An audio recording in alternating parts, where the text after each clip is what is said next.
Why have you stuck with the solo agent model?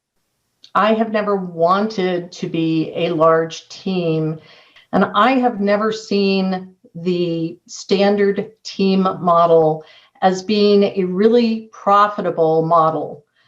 In 2008, I had a medical issue that affected my eyesight, and it affected it in such a way that I no longer felt comfortable driving people in my car or showing property.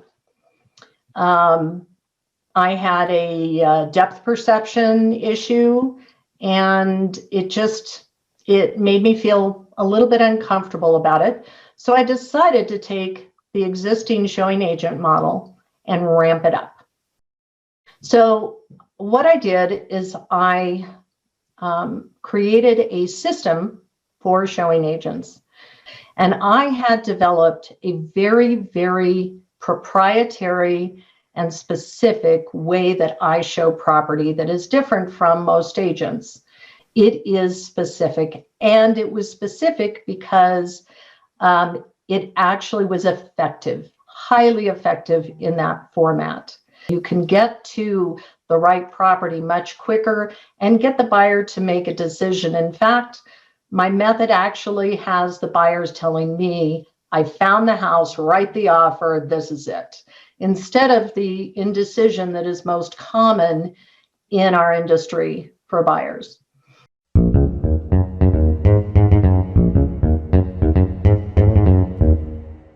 Mastermind Agent is proud to present Success Calls. Top real estate agents from across North America reveal their success secrets, strategies, and systems in up-close and personal interviews. You can find all the calls at www.mastermindagent.com.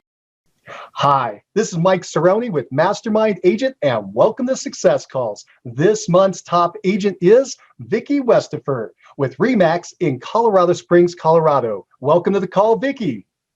Hi, how are you, Mike? I'm doing great, Vicki. I'm so excited to talk to you. I can't wait to get your vision and your model out there for people to listen to. So let's go ahead and jump right in. My first question for you, though, before we talk about what you're doing today, let's go back for a minute and talk about what you did before you got into real estate. Great. Well, Mike, I grew up in San Diego, went to UCLA, got a history degree, and then ended up by chance starting an interior design firm from the ground up when I was 26 years old, with a total of $70 in my pocket. Oh, wow. I ran I built that into a high-level interior design firm and ran that for 21 years. The last 5 of those years, I ran remotely, virtually, as we now say, from Colorado. And then I got my license and went into real estate and ran both businesses for 1 year to make sure it was going to work. And then sold my business to one of my associates. So that business is still operating 22 years later. That's amazing. Wow. Wow, that is fantastic. So you had a little bit of an entrepreneurial streak in you right off the bat. Yeah, I've had probably 4 businesses in my lifetime. Oh, but wow. This is my favorite. That's amazing. Now, why did you said you were in California, you moved to Colorado, and then you got the idea to get a license. There was a 1-year overlap. Why did you get the license? Great question. I was burnt out from my previous career, and doing it remotely really didn't satisfy my needs for interconnection with people. So I evaluated what my skill set was and what my interest was. And quite honestly, the interior design business and residential real estate are very comparable outside of the legal and contract aspects of it. Sales, marketing, homes, people, service, all of that. So it was a very easy transition. And truthfully, I just love what I do, because with real estate, I have a better opportunity to actually make a difference in people's lives, more so than I did in a very superficial industry such as interior design. How old were you when you got that real estate license? Well, let's see. It was 1998, and I am 68 now. So I was already quite a bit older. I appreciate that. Well, I wanted to pick up on the point that this is a second career for you. It is. Yeah, that is a fantastic. full second career. I did 21 in my previous business, and now I'm 22 years into real estate, and I'm not done yet. And you keep rocking. That is fantastic. Well, this is really good and exciting. I want to we're going to start coming up into today. And in that process, though, I know that you have something unique here. You have been practicing a solo agent model for the 22 years when the industry is moving towards teams. Why have you stuck with the solo agent model? First, a quick word from our sponsor, RealGTV, Real Estate Agent Lead Generation Television. Need more referrals? Get a free script and simple 3-part plan used by a top agent to receive and close 74 referral transactions in 1 year. Just go to freereferralscript.com. That's freereferralscript.com. Now, back to the show.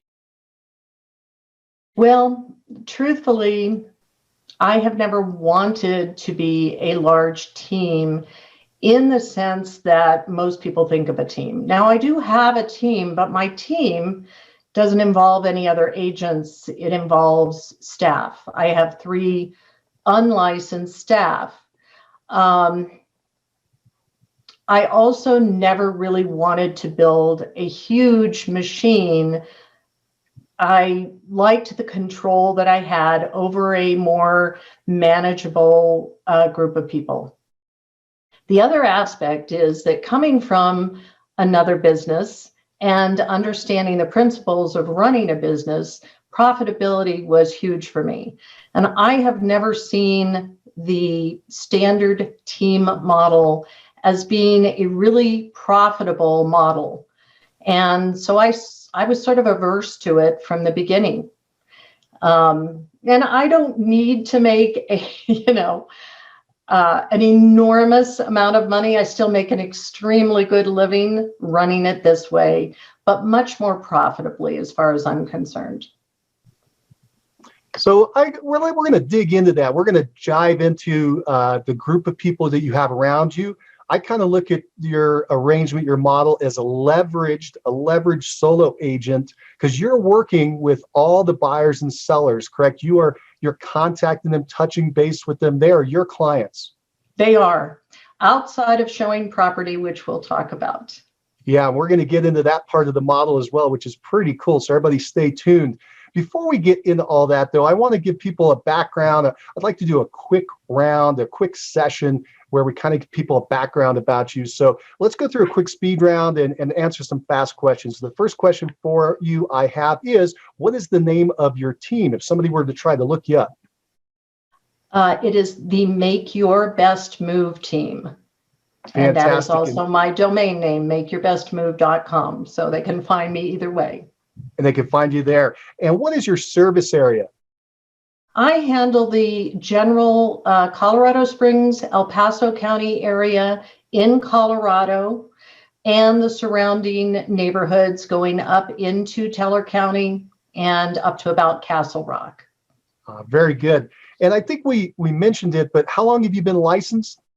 22 years. 22 years. That is fantastic. And looking at production last year, how many homes did you sell last year, and what was your sales volume? Last year, I sold 52 homes for $17 million. Very nice. And do you recall what your GCI was? Yeah, last year my GCI was 525,000, and we're talking about 2019, correct? Yes, 2019. Okay. That's fantastic. Do you recall what your average sales price was that year? According to my notes, my average sales price was 382,000. 382. And thank you for going through this real quick, but I just want everybody to get a quick background. Do you recall that year what percentage were buyers versus sellers? It was near half and half, but I generally maintain, in most cases, it's about 2/3 sellers, 1/3 buyers. But that year it was about 45% buyers and 55% sellers. Yeah, that makes sense. A little more leverage with your sell side. Let's now go to your best year, which my understanding is happening right now, year to date, 2020. In the middle of a pandemic. Thank you, pandemic, right. So how many homes have you sold this year, and what's been your sales volume? We will close 67 homes by the end of the year for 2020 with a volume of 30 million. Wow, that is such a beautiful thing. Wow, 30 million, that's such a big mark.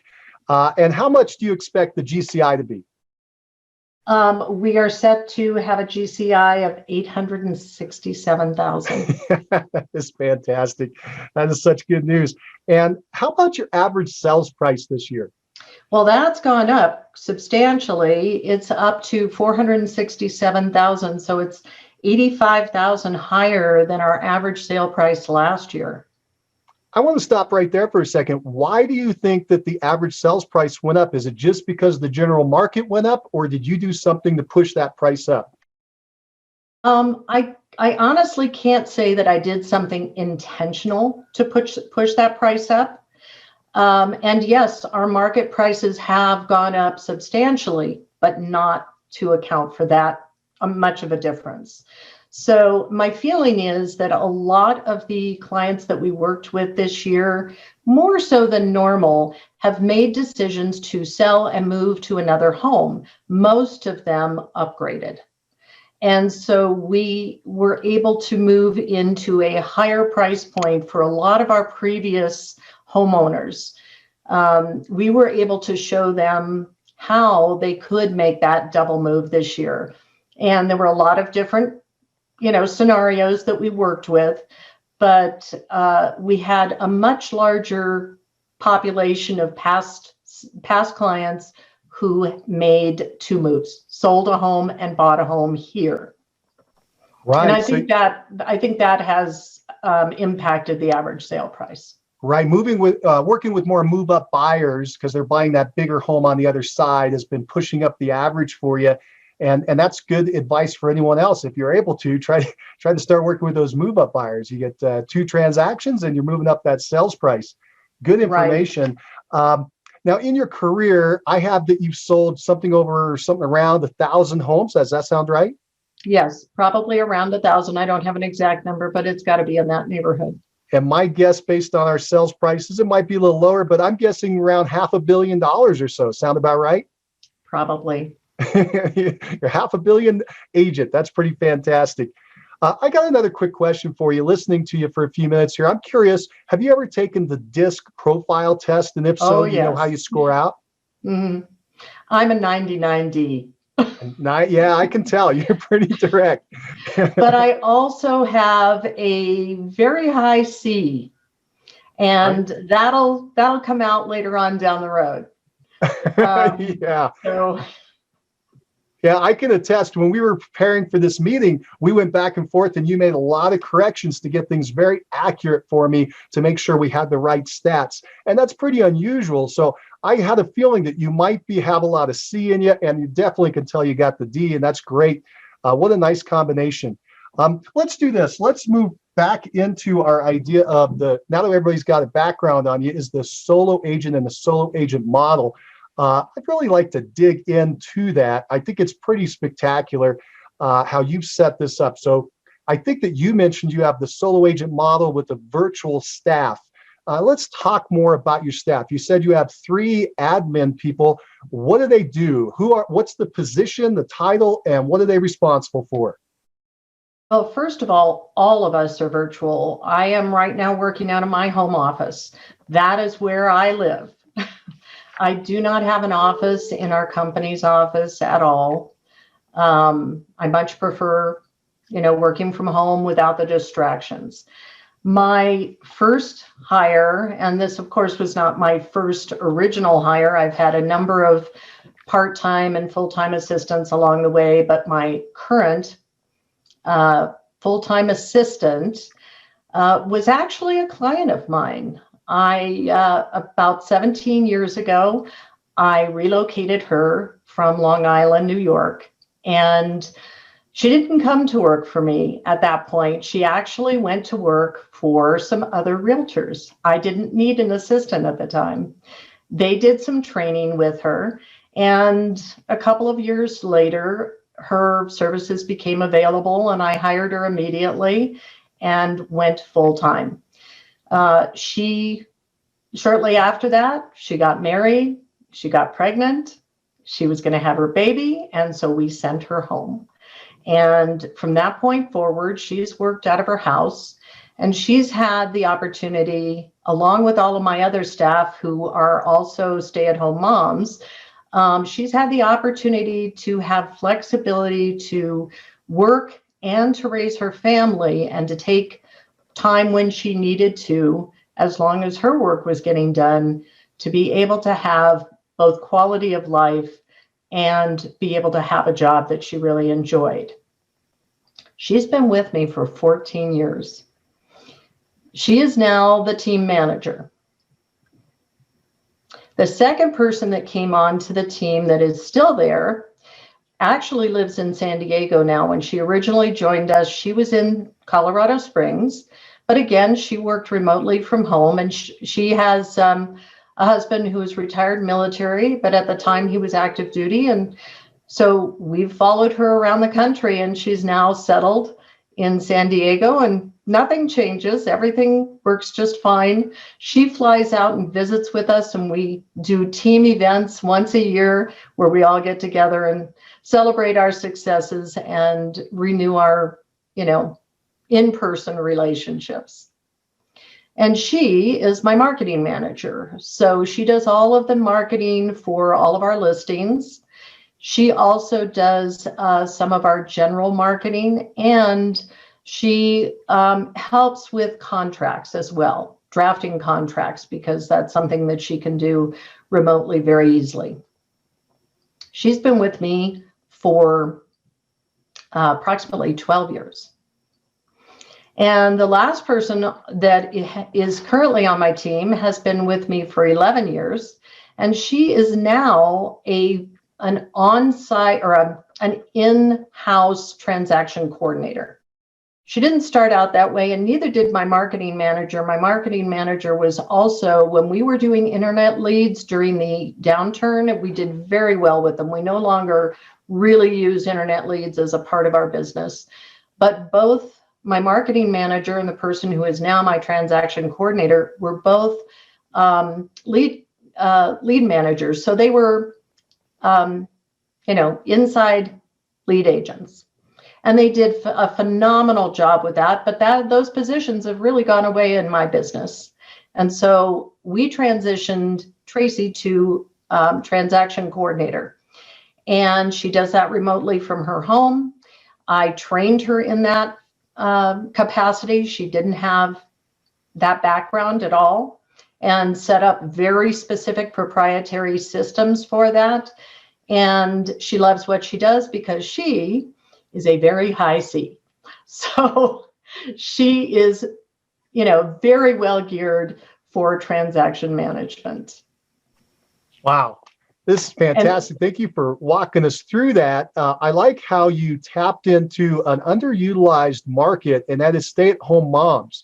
They need the flexibility, but they often have these hours that they can utilize, and you figured out a way to make that work for both of you.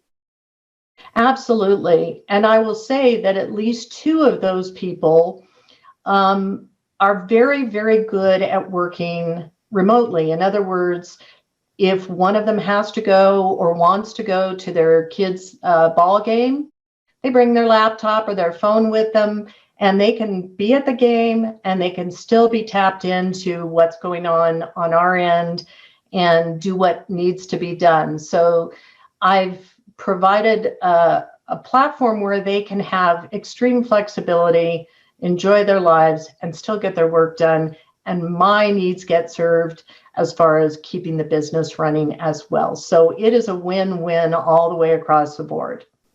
You've been doing this a very long time, much longer than, say, the COVID that required us to do it. You've been doing it 10 times longer than that's been around. You saw it as part of your business model to make sense. I Correct. assume you're able to reduce cost as well. You didn't have to provide office space for these folks. You do have the challenge, though, that most people would be worried about is how do you make sure that they're doing their work while they're at home instead of playing tiddlywinks or something? How do you monitor that? How do you make sure the compensation doesn't get abused? What have you done there? Well, my comment to that is if you didn't hire the right people, then you do need to be concerned about that. However, if you have hired people that have the same business ethic that I have, that have the same care and concern for both the team itself and for our clients and the end result that it occurs, we're hiring for a certain, not just for a skill set. In fact, I don't even hire for skill set at all. I hire for ethics. If if the person I'm hiring is not, and I know this is a hard question to determine, but if I don't sense that the person I'm hiring is highly ethical, trustworthy, honest, and hardworking, there's nothing I can teach them, no skill set I can teach them that's going to help me. I need to really be able to know that these are people who are going to care as much about getting the job done right as I do.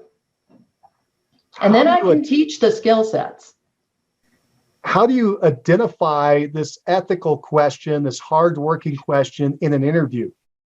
It's not easy. And I really would have to say that I rely a great deal on my intuition.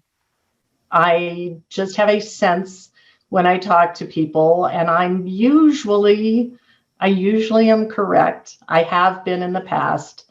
When I sense that I'm not getting the kind of answers that I want, that there's some manipulation in the information, I can't actually say that there's specific questions that I ask. It's really just a sense I have. And once I try them out for a while, I can tell very quickly if that's the case. If I have to worry about whether or not they are doing what they're supposed to be doing, they're the wrong person for the job. You know, I think as we get older, we realize our gut is really intuitive. It's really strong. And that when we don't go with our gut, we end up not liking the results. And it sounds like you really tapped into that. Yeah, it's very true. You have to trust your gut. And it doesn't always work out perfectly. And then the key is to fire quickly. If you've made a bad hire, fire quickly. Let them go on and find the better job for them. People, now you've leveraged through staff, which is, I just think is such a wonderful idea, especially for profitability, which we'll get to later. But you've leveraged with the staff and you've got these people working remotely. You've told us how you found them and what you're looking for. But one of the things people have when they're thinking about bringing on maybe their first assistant or their third is they're wondering about how do I compensate them to make sure they're in alignment with me? What's the right thing to do here? I want to attract the right person. What have you found is the right way to go about compensation? Well, in this particular case, all three of my staff are compensated completely differently. We started out with my first full-time assistant. We started out with a salary. And actually, no, she started out on an hourly basis because I really wasn't sure how that was all going to work. And I don't think we went to salary until she had been working with me for about 5 years. Her salary has increased over time, not every year. I am not a believer that you should give raises every year regardless. I don't see I don't think that makes sense. I think when their benefit to you has increased or their responsibilities have increased, then that's a really good time to make a change. And I've never had any of them come to me and ask for a raise. So I figure I must be paying them adequately. But they do get their compensation adjusted every few years, depending on the situation. But I also make sure that they understand the basic finances of business. I don't keep them out of the loop when it comes to what we're making, what our profit margin is, what we have to make to be profitable. And in some of those conversations, I've had to have the hard talks with them about what you're asking for is not an option for me to run a profitable business. And if I don't have a profitable business, you don't have a job. So that has been the conversation. And then for my full-time assistant, we've added things. She does get now a percentage of our gross profit at the end of the year. It is a small percentage, but her job is so critical to what we do, and managing all of the aspects of the interaction between the different team members. And she keeps very good track. Sometimes I'll say to her, things seem to be down this month. And she'll go, oh no, for the past 5 months or past 5 years, this is where it's been. This is typical. So she definitely keeps me on track. She knows where things are at, and so do I, but sometimes I'm not looking at the numbers. And then my marketing person is actually an independent contractor, because she does do some work for other agents. Most of her business is with my team. So we consider her a team member, and we treat her as such. As far as team meetings and all of that, we want her to be on top of everything that's going on and clearly understand it all. So she actually sets her own rate of pay. She has a flat fee for doing a listing, the marketing for a listing, and then an hourly rate that she charges for outside of the listings. And my transaction coordinator has kind of an unusual pay system.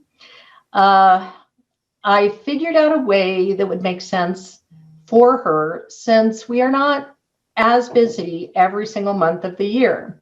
I wanted her to have an hourly rate. And unlike contractors that are transaction coordinators who get paid a flat fee if the deal closes, her hourly rate would mean that she would get paid regardless of whether the deal closes. First of all, it's not up to her as to whether or not it closes or not, and we lose almost no deals. They go to closing. It's extremely rare that they don't close. It might be an inspection issue that comes up where the buyer terminates. In fact, we had one recently where it tested hot for meth. Obviously, he's not buying that house. But she gets her hourly rate, and then she gets a much lower per transaction fee per closing. So she has two different types of pay, and that has worked out very, very well for her. She does much, much more. I would say if you looked at a normal transaction coordinator's list of tasks that they provide for any agent, you would have to take that and multiply it by 7 to 10 times to equal what she does for me. And that was part of the reason that I decided to bring this part of the business in-house, so that I had control over what it included and I knew what was being done at any given time. That makes complete sense. Of course, the old days, that's all we did. It was all in-house. We always hired our own transaction manager before it went out and became an IC. Well, this is great. Now, the three staff members, are they licensed or unlicensed? Absolutely unlicensed. Unlicensed. Very good. So you're doing all the negotiations on the contracts, as an example. How about inspections? Are you doing the inspections? I do not go to the inspections. We'll have to get back to those showing agents, because we'll generally my showing agents also help me with that piece. How about the inspections on your listing side? Are you dealing with that, or is we don't have? Yeah, we handle it, but we do not have in our area. The listing agent does not attend generally does not attend those inspections. Right. But do you negotiate when the issues come up? Oh, absolutely. Any negotiation, anything that is involved in the transaction part of it, I am entirely the one who is responsible. Very good. Let's talk about the virtual aspect a little more. You've got all these people running around. They're not in front of you. They're out there in the Ethernet. How are you staying connected to them? What kind of software are you using? Systems, meetings, communication? What are you doing to make sure you're all interwoven? That involves a lot. So let's start with meetings because that's the easiest. We're in communication. I'm in communication individually with each of them, usually on a daily basis, and oftentimes more than one time a day. We try to limit those conversations so that we're not interrupting each other. But frequently, it'll be text or email, just so as not to be too disruptive. But occasionally, I've got to pick up the phone and have a conversation. Another thing that I use is I am an early bird. So oftentimes, I'll get up in the morning and I will want to give some instruction to all or one of my staff members, and I may not want to wait until they're at work. So I actually sit down and I record on my phone an audio message to them, giving them whatever instructions I have for that day that I need to have taken care of. And I just email that over to them. The first thing they do when they get in is they listen to it. The great piece is they can rewind and listen to it again if they need to. They can take notes and do all of that. And they will get back to me later on in the day and they'll let me know how they handled those items. We do have meetings.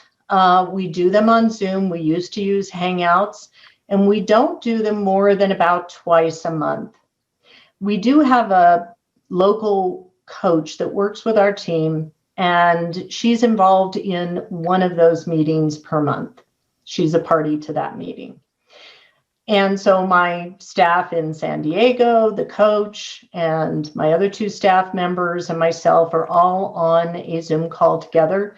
And that's usually about an hour-long call. Various topics, depending on what's going on. Very nice. And by the way, thank you for walking through that. So you're doing 2 meetings a month. One is with a coach. Who's your coach? I have a coach in town that is just a business coach. And I think I may be her only real estate client.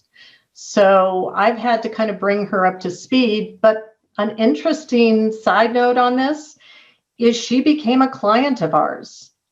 And this year, we helped her both buy a house and then sell her home. So she now has an inside track on our exact process and how everyone interacts, and has also helped us along the way to give us some insight, some honest insight on how the process was perceived by a client. So she is now able to help us in a different way because she's seen the inside of the process. Right. And having someone from outside the real estate industry, you got a fresh set of eyes. Somebody from the business world can apply other business concepts we may not have thought about in our little universe that we like to swim around in. What a great idea. You also mentioned the audio recordings. It reminded me of Alan Dom, the condos in Philadelphia, Center City, Philadelphia, and how he would do that with his staff in the old days with an actual recorder and hand the disc off, hand the cassettes off. And you're doing it with a little higher tech using the electronic. What a great idea there as well. Now, is there any other software using to kind of keep this all together? Absolutely. So I've been using Top Producer as a CRM since 1998, since I started. And so I've been through all the different iterations of Top Producer. And we do use that, and we do use it fairly extensively. So all of our client information is in there. Our closing management is in there to a certain degree, listing management, action plans, after sale action plans, activity notes so that I'm reminded for callbacks and things of that sort. So we still rely on that heavily to keep us on top of everything. Our database is well sorted and labeled so that we can identify certain aspects of our client database very easily. For example, if we're going to be inviting people to an event, local event, we can quickly and easily pull those people that would be relevant to that event, or for specific types of mailings or emails. In addition to that, obviously with this virtual format, we had to have a way for us to communicate. We use Google Drive as a way of sharing all of our documentation. And I have a Google Drive business account, and that has been huge. Everybody can see my calendar, everybody can add to it, everybody can access the shared documents that help us to track everything that's going on. So that is a huge piece that wasn't available many years ago. We had to do it a little bit more laboriously, but Google Drive has been great.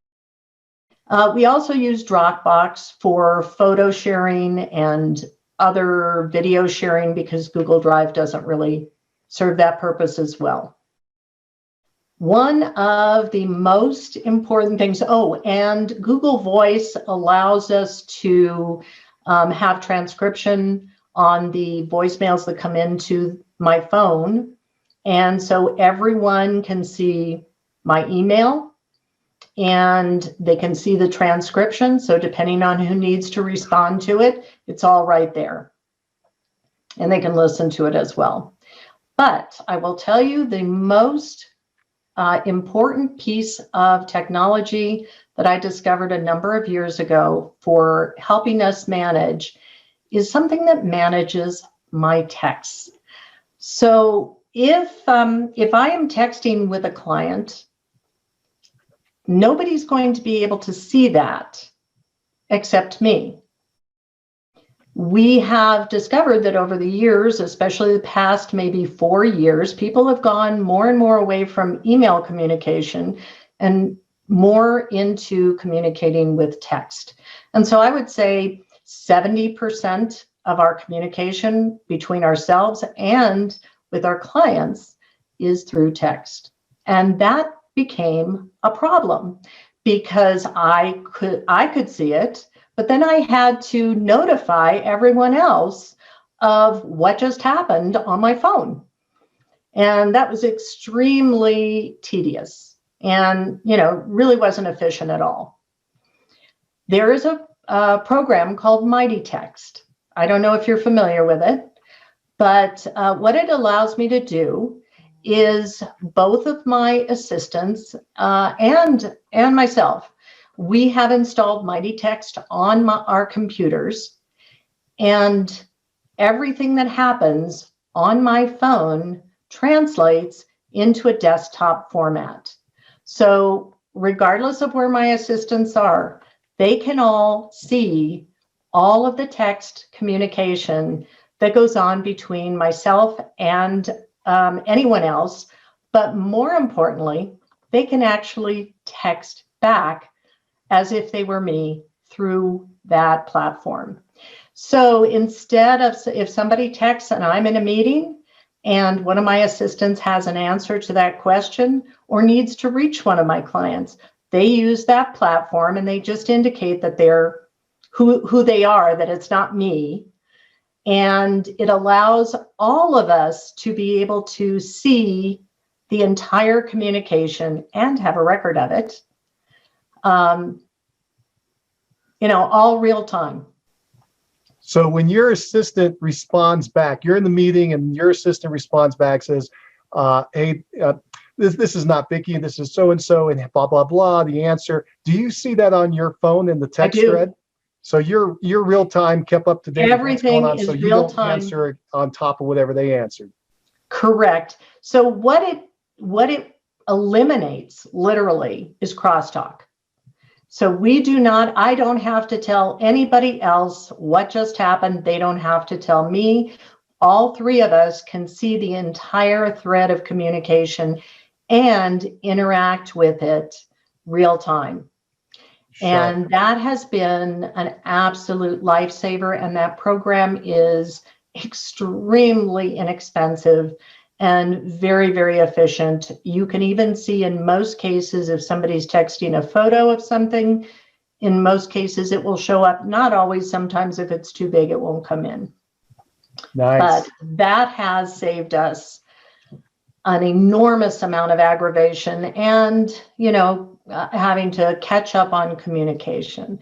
So the joint email that we can see, the joint calendar, and now this Mighty Text joint texting platform has really pretty much solved all of our virtual problems. What a great tool.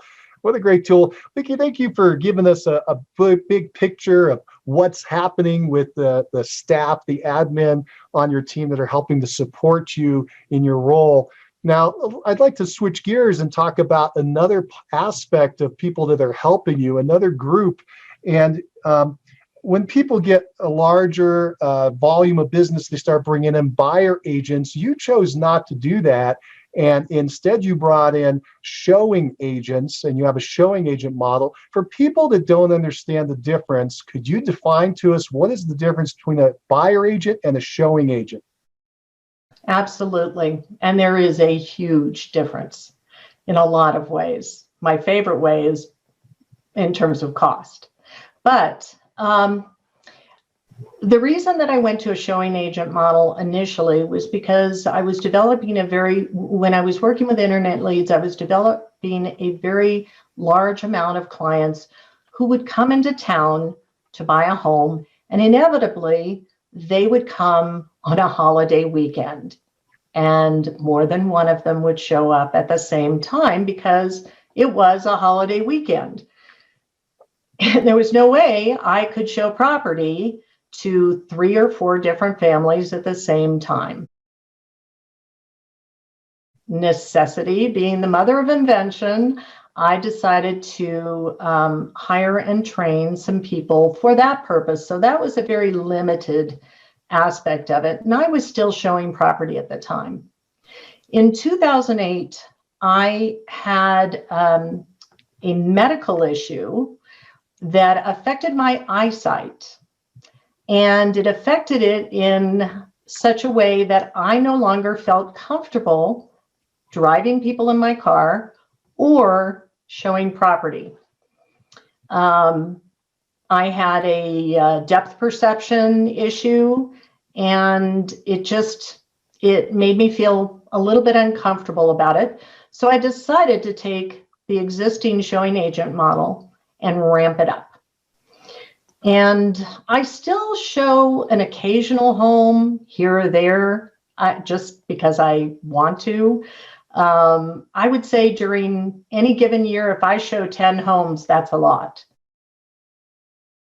So what I did is I created a system for showing agents. I decided that I did not want to just hire people and say, hey, you go out and show property for me, because as you know, each one of them is going to go about that in their own personal way.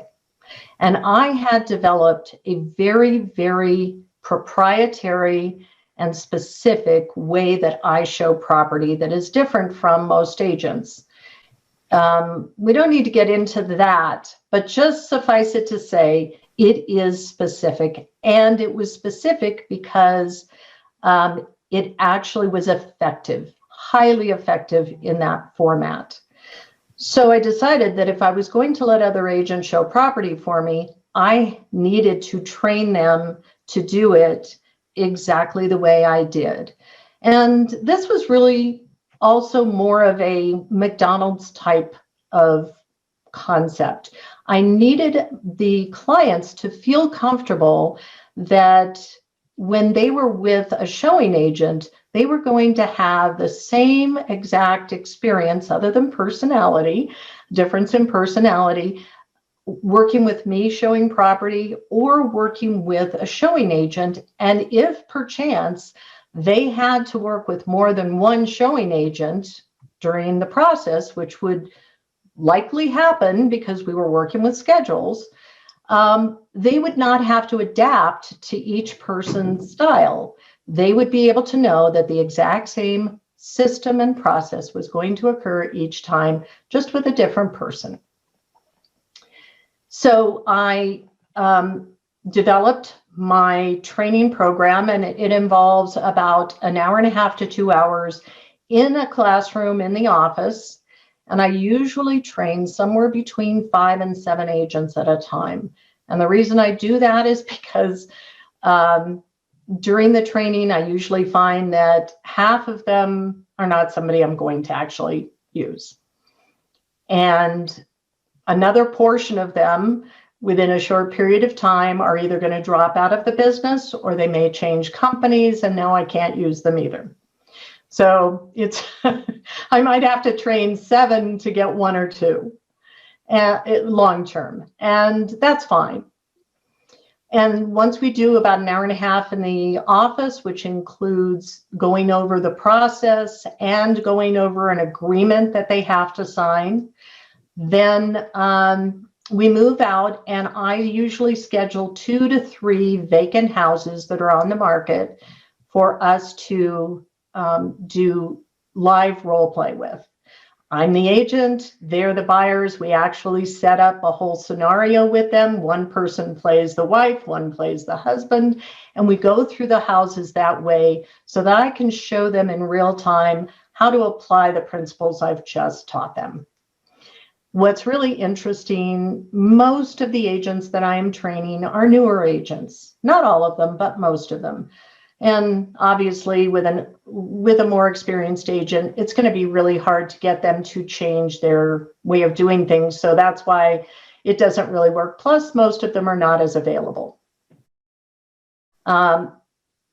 So with those newer agents, they are usually blown away when they get through the whole process, and they're, wow, this really works. I can see why you've decided to do it this way. You can get to the right property much quicker and get the buyer to make a decision. In fact, my method actually has the buyers telling me, I found the house, write the offer, this is it, instead of the indecision that is most common in our industry for buyers.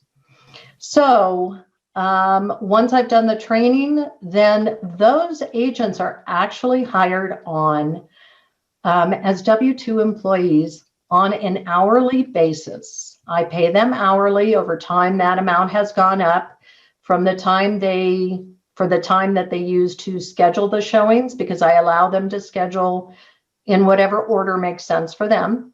I don't dictate them. We give them the list of the property, and we give them a great deal of information about the client so that they know what we're trying to accomplish, what their goals are, what their criteria is, what they've seen so far, that type of thing. They're given all that information up front. We do try to keep the same showing agents with the same clients as much as possible.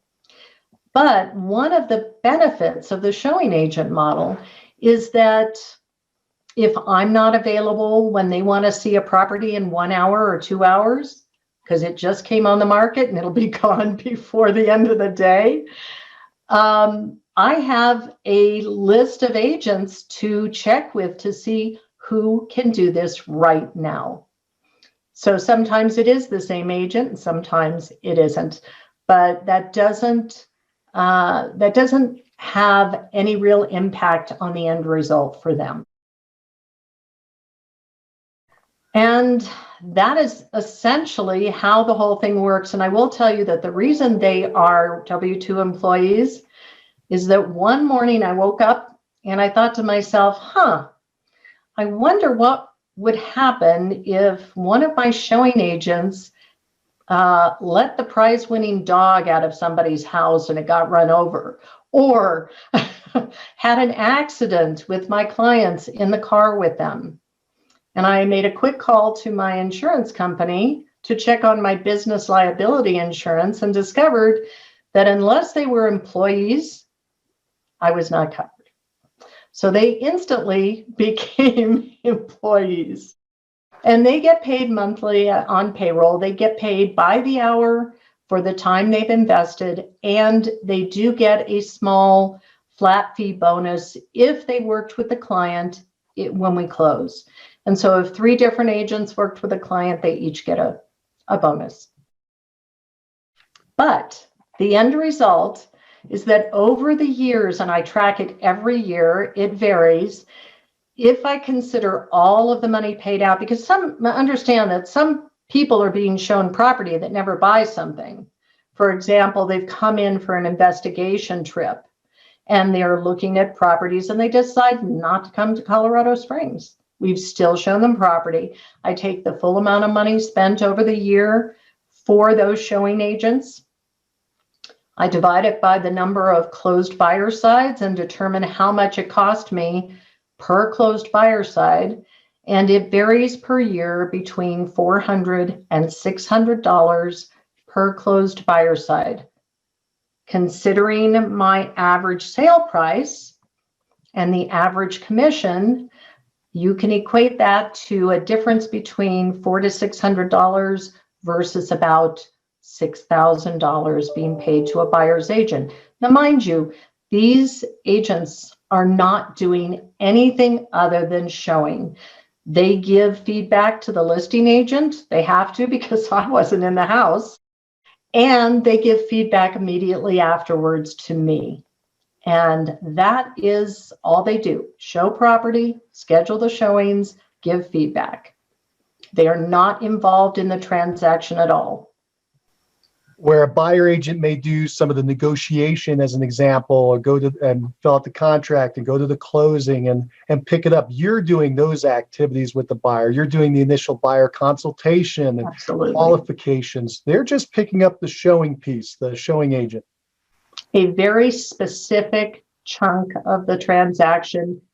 And it is a chunk that doesn't require that higher level of expertise that is necessary for the other pieces that a buyer's agent would do. So I'm relying on them for the probably the lower level of skill set that's needed in our industry for showing property. So instead of paying the buyer agent 30, 40, 50% or more of as a percentage of the final commission, and you were mentioning some numbers a minute ago, you're taking the risk by putting up the money up front, but you know your numbers and you know that risk that you have to pay out is going to end up being about $400 to $600 per closing versus about 10 times that or more if you had worked the other model, which is less risk but a higher payout. True. Now, granted, I'm doing more of the work, no doubt about it.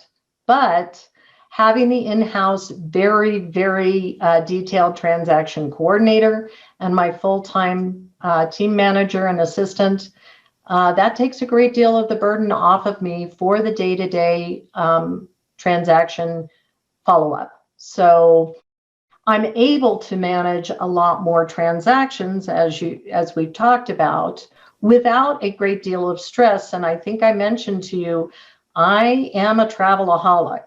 So I take 10 weeks of vacation a year. And that is, so I operate at this level with 10 weeks of time off. It isn't necessarily 100% off. I usually have another agent in the company cover for me. And I will do some work on vacation, no doubt, and sometimes more than others. But I still have that time away for refresh. I feel a real strong need. In fact, it was Brian Buffini years ago at the very first conference I ever went to. He said, if you don't take 1 week a year of vacation, you're not doing yourself a service or your clients because you're not any good for them. You're wearing yourself out. And I remember I hadn't had a vacation in 10 years when he said that. I went back to my hotel room and scheduled a vacation, and I've never looked back since. I've been adding to it over the years. So that allows me, the system allows me, and the showing agents allow me to be able to leave, get some refresh time, and come back a better person for my clients, for my family, and for my staff. Wow. 10, and you said 10, 10, 10, Yeah. 10 weeks a year, you're That is my gone. goal Now, are you doing that every all year. at one time, all 10 weeks No. together? No, I actually schedule one whole year ahead purposely so that I cannot make the excuse of, oh, I can't go now, I'm too busy. And I go for 2 weeks. I almost always 2 weeks at a time. And it's 2 weeks every quarter, and then something extra thrown in here and there. Very nice. Every 3 months. This year has been difficult. A little different, yeah. But I actually have been away. We are leaving the day after Thanksgiving for a week up in Breckenridge, and I have been managed to fit in 8 weeks this year, even during pandemic. It's all been in Colorado, but that's fine. A change of scenery is enough to give me some break.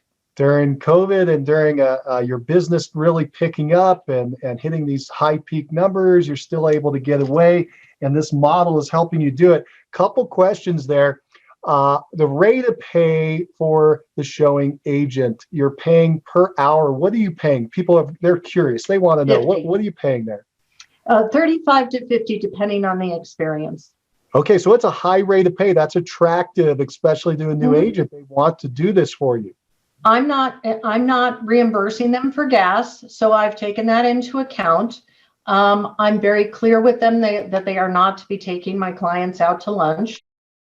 If they need to stop, if people need to eat, it's a drive-through. I explain to them that people are not out there wanting to sit down at a restaurant with you.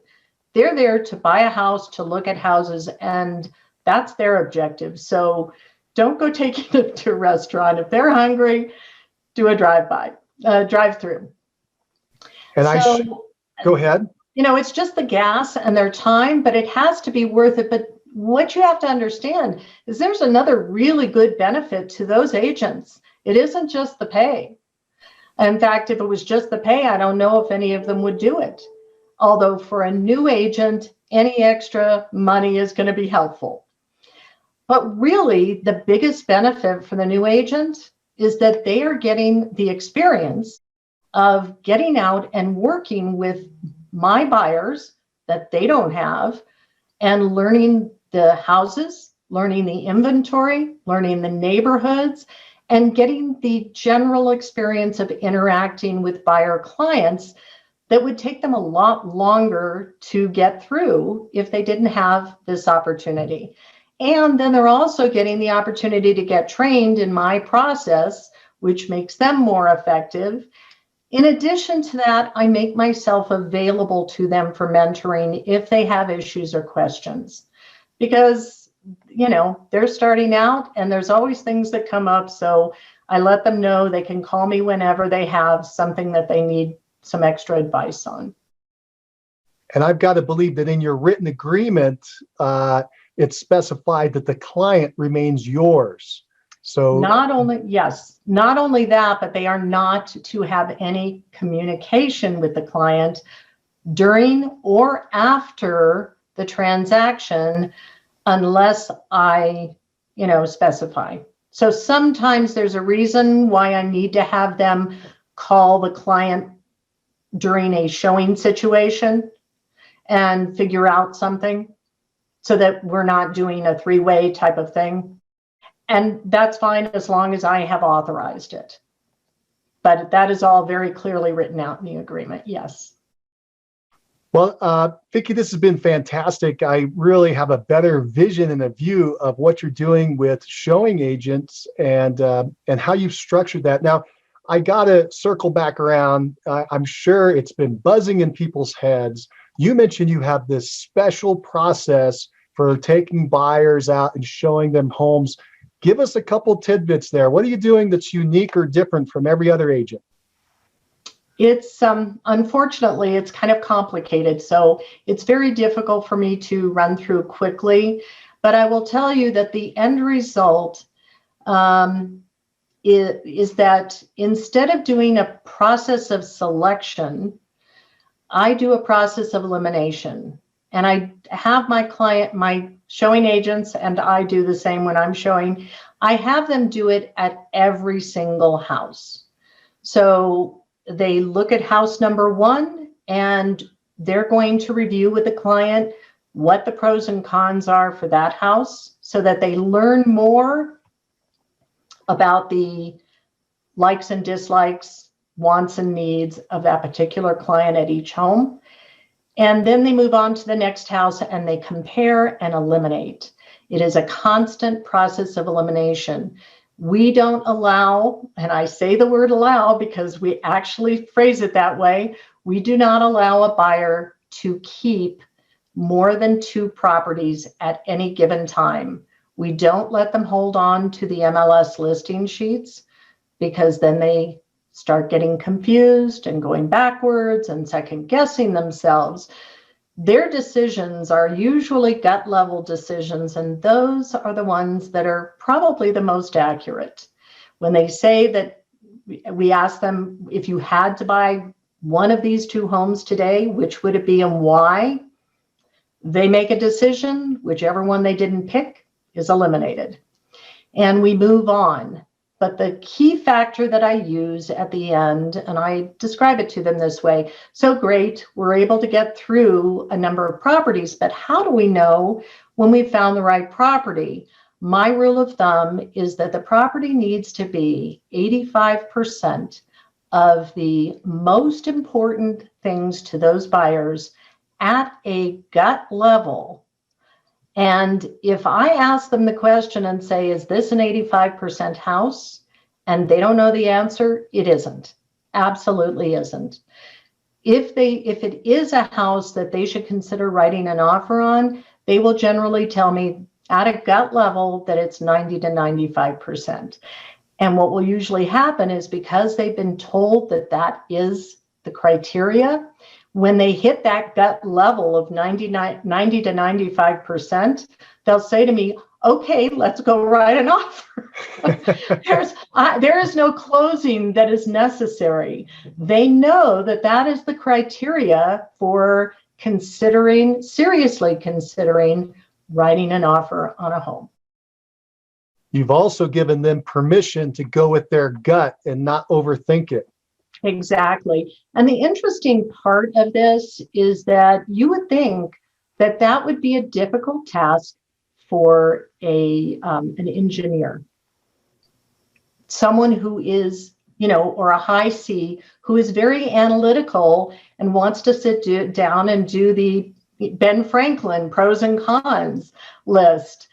And that doesn't happen. Wow. And it just doesn't. Historically, I have not had that occur. If I were going to summarize what I heard you say, you tell me if I'm right, you train them before you go out. And the whole Absolutely. Concept is that they're going to look at one property and then compare it to the very next property. And they're going to pick their favorite of the 2. Whatever they don't pick, it's eliminated. Now, when you go to the next property, is it your favorite you said before or this one? It's just an elimination process, as you said, 1, 2, either yes or no on the 2 properties. You focus them on the 2 rather than on the 10 that you're showing that day. Absolutely. And one thing we do say to them, and you're right, we do train them. We tell them before they start going out to look at homes, exactly how this is going to work. And it will work the same way, whether they're working with Joe or Jill or Barbara or anyone that is showing up as a showing agent. The same system will happen, or myself. But we do tell them that sometimes there are 2 properties that they cannot pick between. And usually it's because they're either too similar or too different. And so we do let them hold on to 2 properties, but when they hit the next property, one of them's got to go. They can only keep 2. And no one fights this system. And every single person, especially if if you think about it, the people that have bought 4 or 5 homes in their lifetime, this is not the process they have used. And so we like to ask them, so, how did you feel about this process? Inevitably, they love it. They said, this is the most efficient process we've ever used to buy a home. And we felt totally comfortable in our decisions. That is fantastic. Do you use props? In other words, you have one sheet of paper for each property, so they're physically holding and deciding between the properties? No, I don't let them have a copy of the MLS, except they will have one while they're driving to the next property beforehand, or when they get to it, to review the data about the property. But years ago, that's kind of a funny question. Years ago, when I was showing property and I used to drive with my clients in the car, I made it a very physical issue. So I would literally take the MLS printed sheet for the property they had eliminated. I would crunch it up into a ball, and I would literally throw it to the back of the car so nobody could touch it again. It's done. But I made it a very visual type of thing. And if there was a kid in the car, and so if their kids were with us, that was their job, is to dispose of it. Right, there you go. Turn it into an airplane or something. Right. So yes, you're correct. So you don't do it that way anymore. Do you do it? How do you refer to the properties then? The blue property, the yellow property, the green property? It was just the last best property. Okay. It was the last best property, and they know what it is because we're not talking about the others anymore. Right, and they've already got that emotional attachment to it, so it's easy for them to remember. Right. Do you have a limit for how many homes you'll show in a session? Now, a quick word from our sponsor, RealGTV, Real Estate Agent Lead Generation Television, where top agents reveal exactly how they create consistent flows of home buyer and home seller leads into their practices every month. Need more leads? Hit the pause button right now. Open Google and search RealGTV. That's REALG.TV. Now, back to the show. It kind of depends on the situation. If somebody's in for a quick buying trip, we've got to cram them in. But generally, with the market the way it is now, we rarely show more than 3 houses at a time, and usually only one here and one there as they pop up because there's such low inventory. Did you use this technique in a high inventory market too?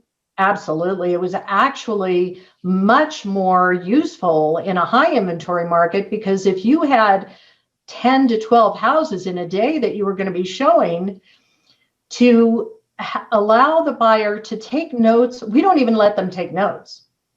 There's no reason to. Absolutely no reason. Just yes or no. Well, and we in or out. We also explain to them that with this system, they are not as stressed. They can just relax and enjoy the showing process and not be stressed about trying to remember X amount of homes in a given day, which is virtually impossible, even for a professional. We'll start mixing them up after house number 3. Was there a fireplace in that last house? So doesn't matter if you can't remember. It was either you got attached to it or not. And we also let them know that if they need to, we can always go back to that house again for another look. So they don't need to be taking notes. They don't need to be taking pictures of a house they're not going to buy. Another really important factor that I use is that we give them permission to walk away from a house immediately. When we used to have a lot of inventory, we would ask the buyer, and timeline wasn't an issue, which is not the way it is now. We would ask our in-town buyers to drive by the homes before we scheduled showings, because 50% of the time, there would be something about the outside, the location, that would cause them to eliminate that from their list. And there was no reason for us to schedule a showing for that home. Now we don't have that luxury because time is of the essence. So we let them know that if they drive up to the home with the agent and they're in front of the house and it's a no-go for whatever reason, all they have to do is tell the agent, I don't need to see this house, and we will cancel it and move on. We're trying to make the experience as efficient as we possibly can. Their time is very valuable. Our time is valuable. We don't want to waste anyone's time looking at a house that they would never buy. And so the same thing applies. We let them know if you walk into a house and there's something about what you see initially that would smell, whatever it may be. There's some smells that would be an immediate no-go. Had that happen. Oh, yeah. If that happens, then they are just to say to us, we're out of here. I don't need to see the rest of the house. And we let them know that unlike HGTV, we're not going to force them to walk through the entire home. You've given them permission to cut it short. Cut it short. And when you find a home that interests you, spend as much time as you need in that home. That is great. What a great piece of advice. Another idea here real quickly, and that is the handoff. So you're meeting the buyer, you're interviewing the buyer, you're creating that relationship or already have a relationship. How do you hand it off to the showing agent with all the expectations there that it's just to see the property and then they're going to come back to you? How do you make the buyer feel comfortable about this? What's the script? Actually, what I do is when I explain to my buyer clients about my business model, which I do explain, so that they know who the characters and the actors are in the whole process. Who are they going to be interacting with and why at various points in the transaction? I talk to them about the showing agent right at that point, but I explain that every single person on my team, every person they interact with, is doing a job that they are uniquely skilled for. They have been selected for that particular piece of the puzzle because that's what they do really well. I also let them know that after 22 years, I'm really not the best person to be showing them property. It's not that exciting to me anymore. And they should have fun looking at homes. So it's better that they're with someone that's still got excitement about showing homes.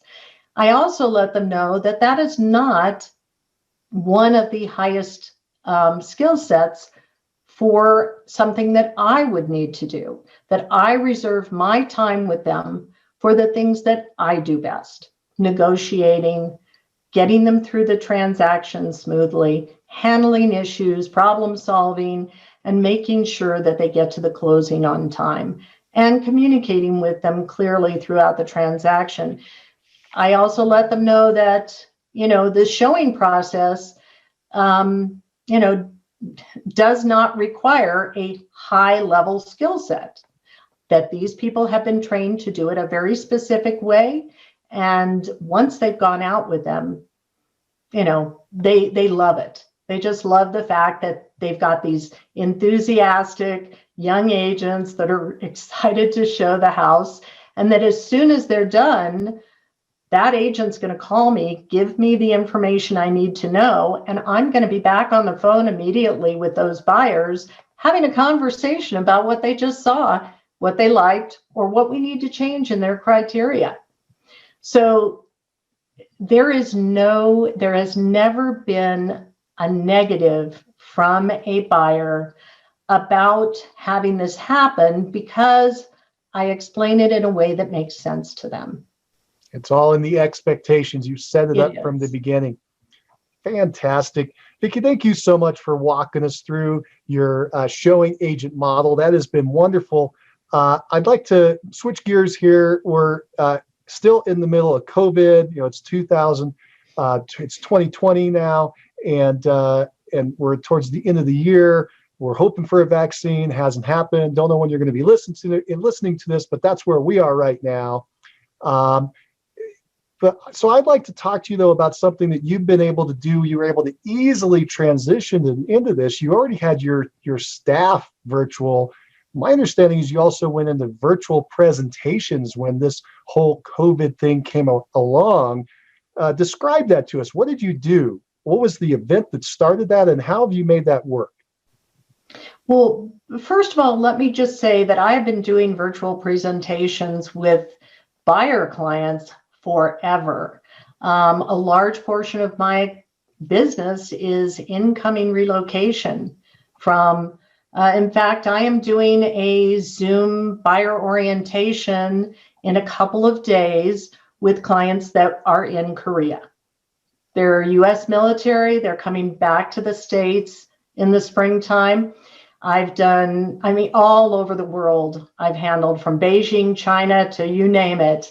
So I have done these types of Zoom meetings with clients for years and years. And of course, we used different platforms at different times. For years, it was Skype. It just kind of depends. I had a conversation with a listing agent in Zagreb, Croatia, once, hiring him for a listing referral. And I interviewed him on Skype. It was an interesting conversation since my my Croatian was not good and his English was limited, but it worked out well. So I was used to doing this type of thing, and as soon as we were put on a stay-at-home order, that week I had 2 listing appointments scheduled, and I sat down and thought to myself, okay, what now? And I said, well, why not? Let's give it a try. This is going to be interesting. So I called both of my clients and I said, I'd like to try to do the listing appointment since you both still need to sell your homes. I'd like to try to do it on Zoom. One of them was familiar with Zoom, had used it before, and the other was an older couple that had not used it. So I sent the links out to both of them. They were both open to the possibility. I will say that the older couple, the husband said to me, well, I'm not sure about this. I really like to get eyeball to eyeball with someone. And I said, well, that's great. We can still do that. We're just not going to be in the same room. And so he agreed to try this out. I sent the links out, and for the older couple, what I initially did is I said, I'm going to call you first, and I am going to talk you through getting it set up until we can see each other. And that wasn't really hard. I let them know that I needed them to be on a laptop that they could pick up when we were done with our meeting and walk me around the house so that I could see the entire home. And that's exactly how it went. We had a meeting, and then when we were done, I said, okay, are you ready to show me the home? And they walked me around the home and we discussed it. One of the awesome pieces of Zoom is that you can record the entire thing. And so I was able to record the entire meeting. And when it came time for me to have my stager, and by the way, I stage every home I list. So when my stager was ready to have her initial orientation with them, she had never done a Zoom meeting. So I did a 3-way Zoom with me, her, and the client. And we recorded all of that. She made her suggestions, and then she got familiar with using it and started doing one-on-ones. So we were able to expand the use of Zoom as all the way into the staging aspect. I got both of those listings and sold both of those listings. And yeah, it was a great experience. And I continued on doing that from that point forward. So you just, at the next step, if you would ask them if they're ready to hire you, and you would send them a digitally signed document, so you wouldn't have to be there. How about for keys? They would just mail the keys into you? I did go and pick them up. Because I had to put the lockbox on the house. So I stopped at the house. They had the keys for me, and I was able to put the lockbox on. The sign went in the yard. The photos obviously had to be taken in the house. So that was allowed at that point. And so we proceeded with that. If we hadn't been able to do interior photos, we would have found a solution. But at the moment, we've been able to get our photos both inside and outside. I will say that during that time, because of how fantastic our economy, our real estate market has been here, I have put a few homes on the market with outside photos only and sold them. Sure. So, That's a hot market. it is a hot market. Of course, the buyers had the right to terminate the contract if, when they got a chance to see the inside, it didn't suit During their the needs. inspection. Yeah. Sure. Sure. But we've been able to come up with solutions to pretty much everything. And I will say that one good thing about COVID is that it has stretched all of our creativity when it comes to our business practices. And many of them are going to become permanent fixtures for us because we've learned how to be a lot more efficient. Right. And use more technology. We've really had to lean on the technology. I asked you before we got together about this idea and if you had any tips for people or any recommendations. And a real great one that you mentioned was if you were having challenges with people getting on, say, the Zoom call, was to call them on the phone first and walk them through it. Yes, and that has worked out fine. Although at this point, as far as we are into COVID with so many, I mean, even my 94-year-old mother now knows she has never touched a piece of technology, but she can join a Zoom call. So it's really no longer much of an issue. The world is now Zoom compliant. Right. They pretty much all know how to get onto a Zoom call, so it isn't too much of an issue anymore.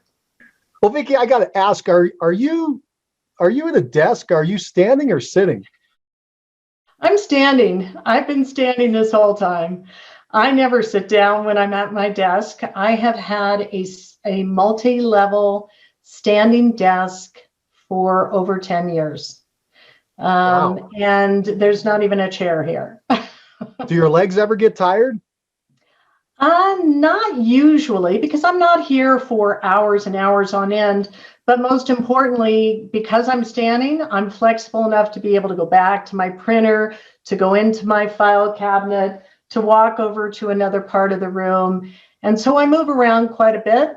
And I use a very, very high level mat to stand on. So that helps a lot as well. It absorbs the impact. That's great. And it keeps your energy up. So you're always feeling strong and productive. That is fantastic. I'd like to switch gears now and go into some of the marketing and lead generation that you're doing and what you're doing right now in today's. I know you've talked about a little bit of the past, but what you're doing right now. And when we talked, we've sent information back and forth through email. My understanding is about 75% of your business is from repeat and referrals from past clients and sphere of influence. So I'd like to dive into that. My first question for you is, how big is your database of past clients and sphere of influence?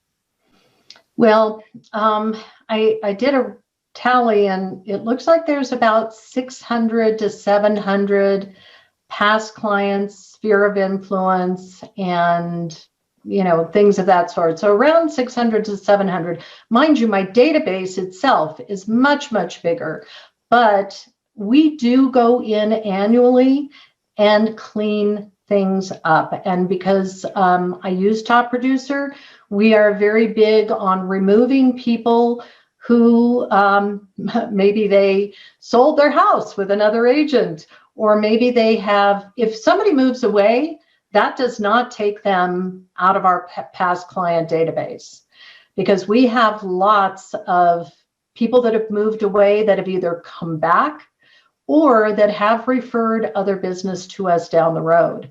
So we stay in contact with people long-term, including their kids. We send, even when they move away, we continue to send our special birthday cards to their kids until they reach about 17. That's a great idea and a great piece of advice. So it sounds to me like you have about 600 to 700 people in the database. This is this year, it's accounting for about 50% of your transaction, about 50 transactions, 50 closings, 75%, but about 50 some closings. And so you're about 1 in 12, about 1 in 12 of the people in the database is resulting in a closed referral or a repeat. Sound about correct? That's about correct. Yeah, that's fantastic. And that's a good ratio to be thinking about. So you're hitting the mark there. You mentioned you're keeping that all in top producer and you cleaned it up. You gave us some reasons why. Thank you for doing that. Next question, though, is what are you doing to stay in touch with these people? Could you give us your annual marketing plan of what you're doing to stay in touch with these past clients, a sphere of influence, so they think of you when they're ready to move or they know somebody who needs to move? Well, one of the first things I would say, and I've taught this to other agents before, is that we assume that our clients understand how we work as agents. And we assume that they know how to refer us. So the first comment I have to make is that they don't. And if you want to maintain a really good referral business, you need to, number one, make that request of your clients, make it top of mind, not just once, but on a constant basis. But then in addition to that, you actually need to teach them how to refer you. The most common way that people refer someone is they give their friend your name and phone number, or they give your a friend your business card. I'm actually reluctant to give people, in fact, I never do give people a stack of my business cards because that would be counterproductive. I don't want them to give away my business card. I teach them when I explain that I would like referrals, and I have a way of explaining that. I tell them that I would like them to connect me to anyone they know that might need my services, either buying or selling.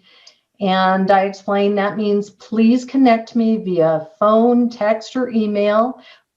And of course, do that with the other person's permission, because that way I will have a better chance of being able to help them.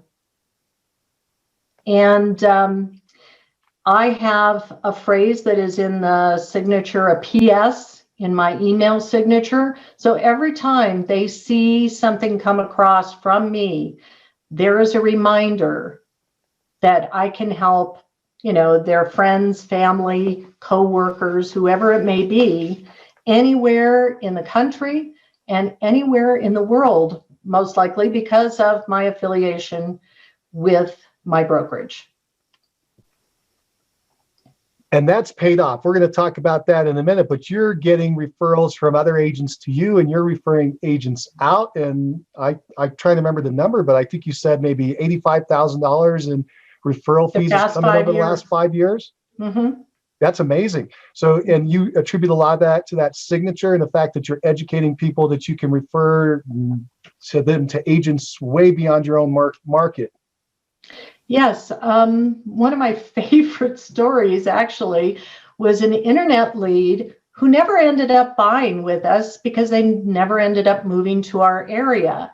And a few years later, because of the communication we'd gotten and the reinforcement about that process, gave me a call and said, hey, my son is looking to buy a home in Arizona. So this client was not in Arizona. He was like Minnesota or somewhere.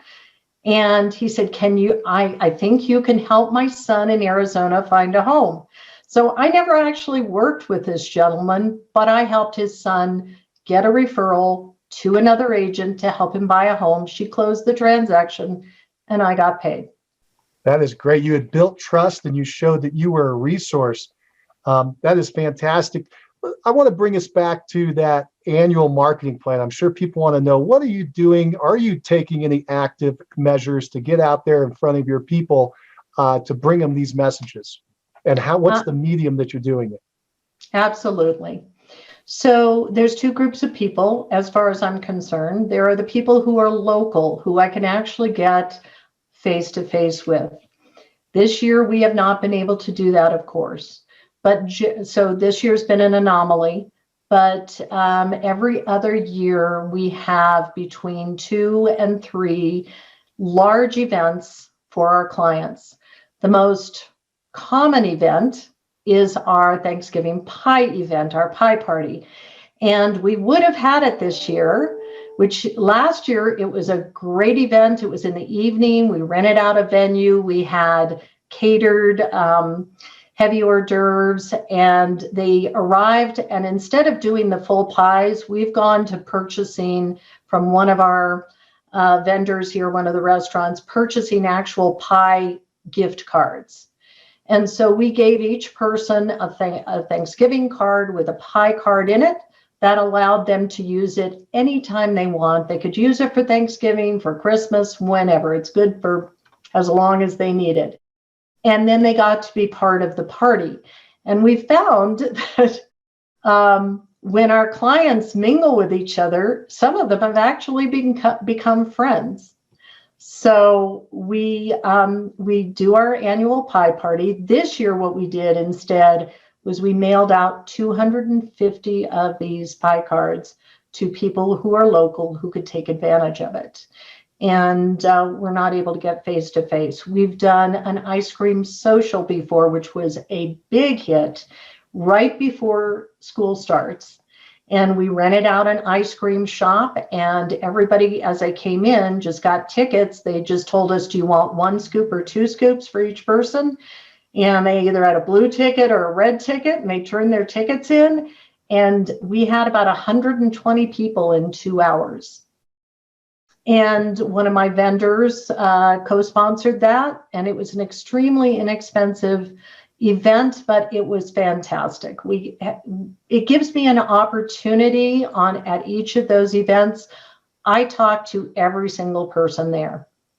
And one of the tricks is to be able to identify them. We do have them wear name tags, but it's just their first name. And I really go back and I study the guest list before the party and just kind of remind myself of who they are, what I know about them, so that I can speak to them very personally when I see them. I have people that showed up at the last pie party that I sold a home to 16 years ago, and I had not seen them since then. They had not shown up at any event.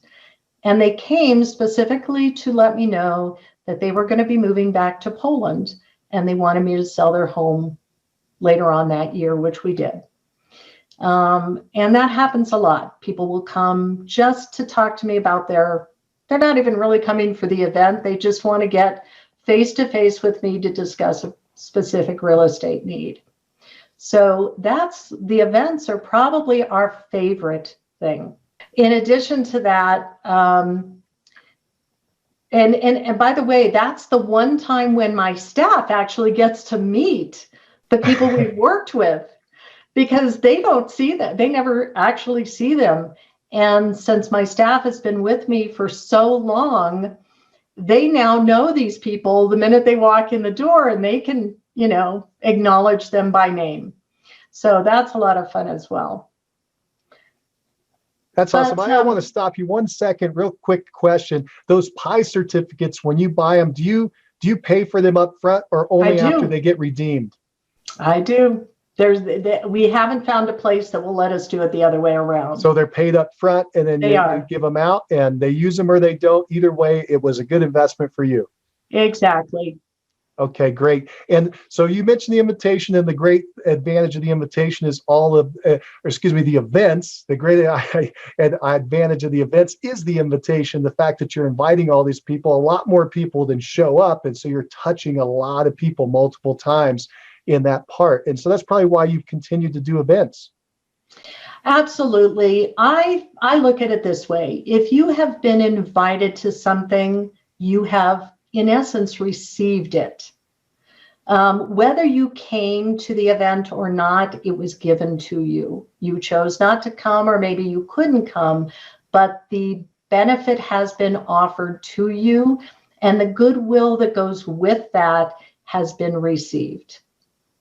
And so the people who don't come, I don't feel like it was a loss in any way, shape, or form, and we get a huge turnout. So it's still, and we oftentimes get some of the same people to every event, but then every event there's somebody new that has never come to anything before, and suddenly they show up. And so it's just really, it's a lot of fun. It's really a great time. When we hit our 20th anniversary, we threw a huge party at a place called Whirly Ball. Whirly Ball is a thing all by itself, but it included bowling, pizza, Whirly Ball, door prizes. We rented out the whole place. It was awesome. We had videographers, we had face painters for the kids, all kinds of things. And that event got so much goodwill from everybody that came. So those events, they're worth the investment in time and money. And we usually try to get some sponsors to cover some of the costs, but not always. It is the biggest chunk of our client marketing that we do. But do you do things other than events? We do monthly marketing. So there is a company that our brokerage works with that sends out monthly postcards that have buy one, get one offers for local restaurants. Sometimes it's ski tickets. Just a variety of different things. Oftentimes they're places that are new in town, and it's an opportunity for someone to experience it. And it also helps the vendor or the restaurant to get some extra traffic. So that same list of local people that would be invited to my events, plus vendors that might refer business to me, plus people that are both buyer or seller prospects, are all on that mailing list. So we currently mail to close to 300 people every single month. And again, we're back to they may not use that coupon. Now that coupon does not cost me a lot. It's about, I think it's running about $2 per coupon. My name is in front of them every single month, along with a very positive benefit. Oftentimes they usually have a shelf life of about 2 months, so they oftentimes hold on to them. I have people call me and say, hey, I went to such and such restaurant. It was great. Thank you so much. But that's a really nice, easy, positive way to stay top of mind in a good way with all of those local people. And then for our larger database, people outside of our local area, people that are local, and all of the real estate agents outside of my local area that I market to, I do a monthly market update. And that is an email that goes out through BombBomb. Occasionally I will include a video in it, not all the time, but it's a multifaceted piece. It has local market statistics. It has my proof of success information. It has some calls to action, and it includes usually a testimonial from a past client. And then when we aren't doing COVID, it usually has 6 different events that are coming up locally that my clients might want to know about and attend somewhere in the area.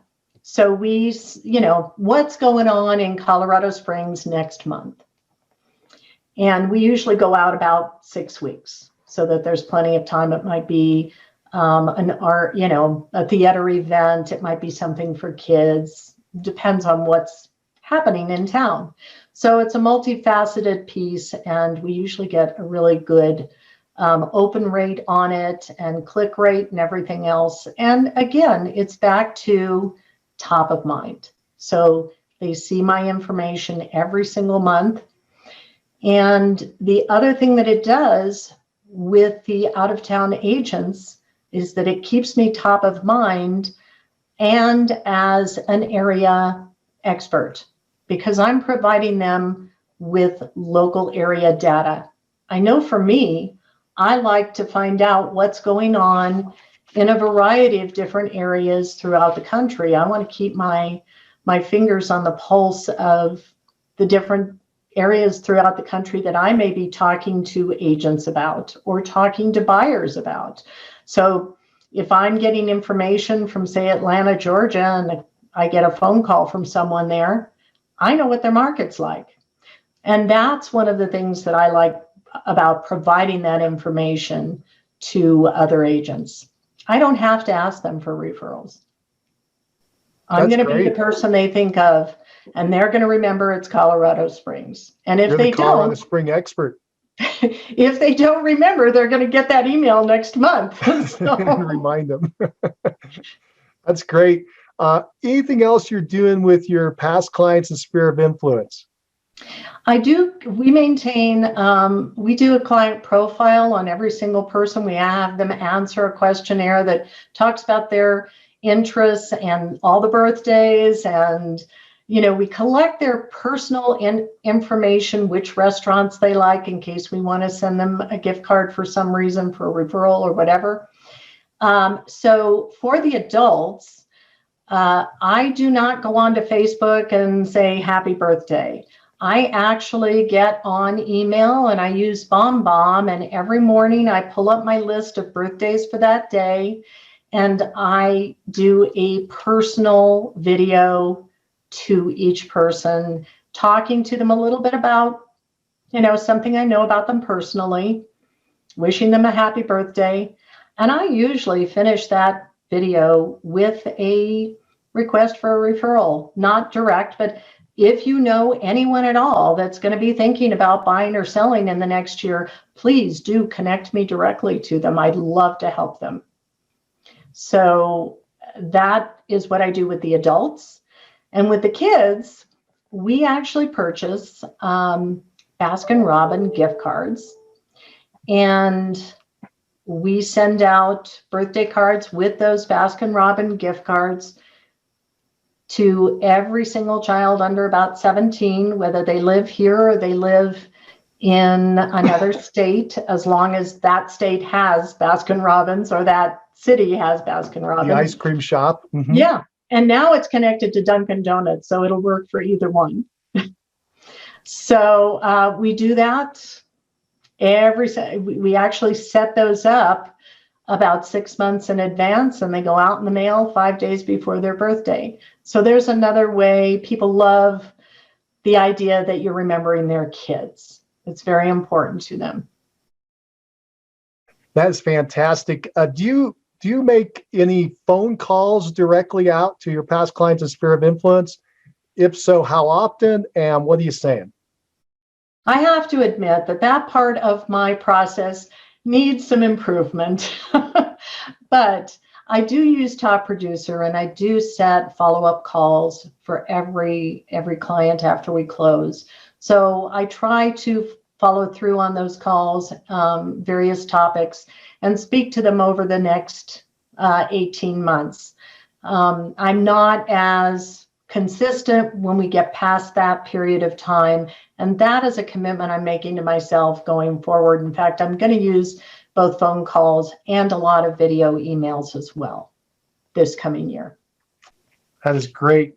That is great. Thank you for walking us through that. Now, you're getting a lot of referrals for your past clients and sphere of influence. We also mentioned, though, you're getting realtor referrals for people coming in or going out. We mentioned some of the stats there, and it's about 10% of the business or so. Is that right? I mean, it's a nice little revenue stream. Absolutely, it is, and it is. How are you finding those agents to talk to and make connections and network with? Well, in terms of the current database that I have for agents that I'm keeping in touch with, most of those are people that I've met at conventions or events. I've people that I've met through other agents, that type of thing. And I just consistently add them to my database. Last time we were at our international brokerage convention, I was very diligent about speaking to people, making connections, and adding them in. And so we have a very large database of people literally all over the world at this point. How many people do you think you have in there? Oh, there might be 2,500. Wow. Okay. Agents. And how often are you staying in touch with them? Monthly with that monthly market. The monthly market update. No cost involved. Just sending it by email. Yeah. And that's resulting in these referrals coming in when they bump into somebody moving to or out of Colorado Springs, they're contacting you. That does help. Absolutely. And what I have also found is that some of the brokers who have referred me, agents that have referred me in the past, they may receive a request from someone else in their office saying, hey, does anybody know a good agent in Colorado Springs? And I'll get a call from an agent that says, hey, so-and-so in my office told me to call you. So it's a referral of a referral. Yeah, that is and strong. It works out really well. That's exactly what you want. Well, this has been fantastic. Vicki, I really appreciate you walking us through all this. I'm sure people listening, they've got a question on their mind, so I want to get it out there. We've heard about the structure of your business and your staff and the people that you've surrounded yourself with to help. And the question I have is, are you profitable? Oh, yes. I am profitable. I think as I mentioned in the beginning, I ran another business for 21 years before I went into real estate. And so when I came to real estate, unlike a lot of people who come to real estate and think that they're taking on another job, I came into real estate with the intent of building a business. And you don't build a business to be not to be profitable. And that was my entire goal from the beginning. And I'm very careful about watching my numbers. I have a certain place that I like to keep my expense ratio. If it starts exceeding that in any given quarter, I am going to be looking at what needs to be cut or where we're not profitable. What are we doing that isn't generating the income it needs to generate to make sense as an expense? What is that expense ratio? I am running less than 40% expense ratio. That is great. So something less than 40% expense tells me you're over 60% in profit, net profit, take home. Correct. And we talked before the call, so I got to bring up that I think you said something about a salary on top of that you're receiving. That's part of the expense, correct? No, that's actually outside. I'm keeping that outside of those numbers.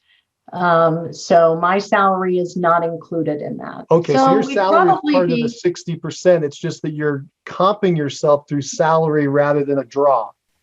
I do both.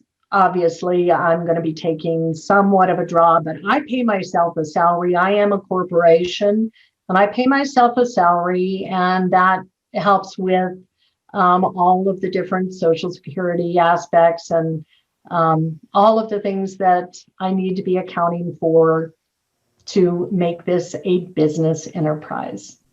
And it probably takes the pressure off over the years, knowing you're going to get X dollars every month. And so it allows you to then have the corporation as its own entity, creating its own savings and its own lifeblood. Yes, and I make sure that out of every single check that there is taxes are taken out and set aside. I have never had a year where I was worried about paying my tax bill because that money was already sitting in a separate savings account. There is money that goes out for donations and money that goes out for investments, and it comes out immediately and instantly. So What's left in my business account is for running the business. Fantastic. Fantastic. Well, Vicki, what drives you? I love helping people. I think, and not only love helping people, but I love helping the people that work with me. The fact that I have been able to provide my staff, 3 amazing ladies, with an opportunity to make a good living, enjoy the work they do, and raise their families is priceless. And my big thrill when it comes to my clients is the idea that we are able to not just help them buy or sell a home, but we're going to provide them with an experience second to none. They are going to walk away. If they've bought or sold 8 homes, they're going to walk away and say, this was by far the easiest and the best experience we've ever had. And that is our objective. And if that is what I debrief all my clients at closing. And if that's what I hear from them, my job has been done and I'm satisfied. Of course, there's the financial benefit. And that is one of the wonderful things about real estate as a career, is that we do get paid well when we do our job. And so that has allowed me to enjoy those 10 weeks of vacation and spend time with my family and develop a debt-free lifestyle. So those are the things that drive me. That's wonderful. Why have you been so successful? The first thing I would say is that my clients honestly know that I am working entirely in their best interest. And they will say that so much so that I have more than one client that has nicknamed me the Bulldog, meaning they know I am going to go to bat for them no matter what. It doesn't mean I'm going to be mean or, unusually aggressive, but they know that I am going to stick up for them no matter what happens. My staff knows that under every circumstance, whatever is in the client's best interest is what gets done. We figure out how to fix whatever it was afterwards, but it gets taken care of for their benefit no matter what. That's number one. And the second, and probably not even the slightest bit less important, is systems. Systems, systems, systems. I can't say it enough.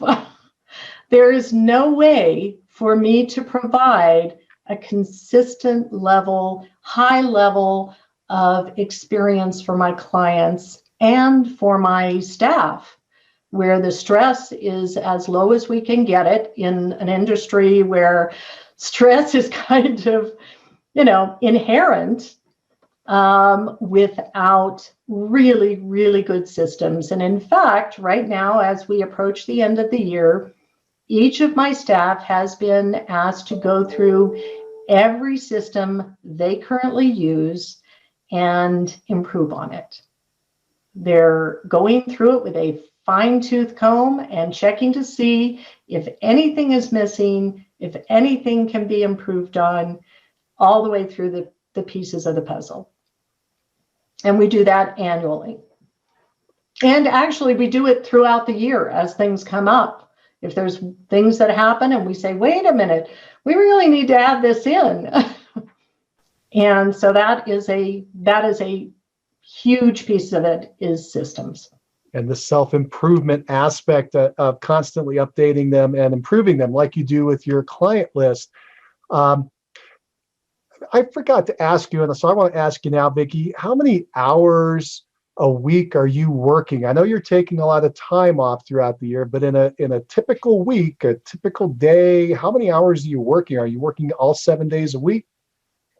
I try not to work on Sunday. If there's a contract that's being negotiated, I will deal with it. But I do have a note on every single piece of my communication that you've probably already noticed, that says that if I receive communication from someone, any kind, after 6:30 in the evening or on Sunday, that communication will be responded to the next business day. At first, when I put that in place, I had a hard time complying with it. And my staff, who, as I've told you, can see my texts, would call me out if they caught me texting somebody back after hours. It's kind of amusing because I really don't pay a lot of attention to that, the fact that that reminder is everywhere. It's in every contract email. It's on my email signature. I have had clients call me after 6:30, like 6:45. And if I picked up the phone accidentally, they would say, "What are you answering the phone for? It's after 6:30. And they'll call me out on it. So I really try hard to abide by that rule, and that is very helpful. That doesn't mean that I'm not doing some paperwork in the evening, because I do try to catch up on paperwork if I've been out on appointments. I would tell you that I run at least a 10-hour day, probably 6 days a week. And then I take my 10 weeks vacation out of it. So I work very hard when I'm working. I work diligently. I'm very particular about getting enough sleep, because I think that that is really important to being able to function in this very hectic pace.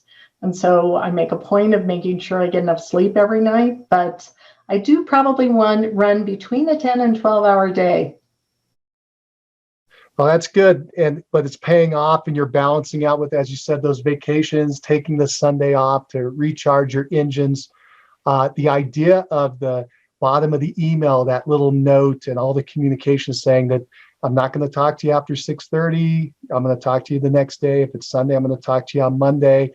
I used to do that as well in the old days with voicemails that would automatically come in and out to try to help me with that. You're putting it right into your communication in the text format. You really have to do that. I hope everybody listening is hearing that you got to take the time for yourself. And this is a great way to kind of create a line in the sand for when that's going to be and let everybody know. Great piece of advice there. All right. I got to ask this. If you were going to advise a brand new agent who's just getting into business, what would you tell them to do first? I did, when I first started in the business, I started in June, and I knew no one in town. I'd been living in town for 5 years, but I had been isolated in my home, working my prior remote business from home. So I had really no contacts.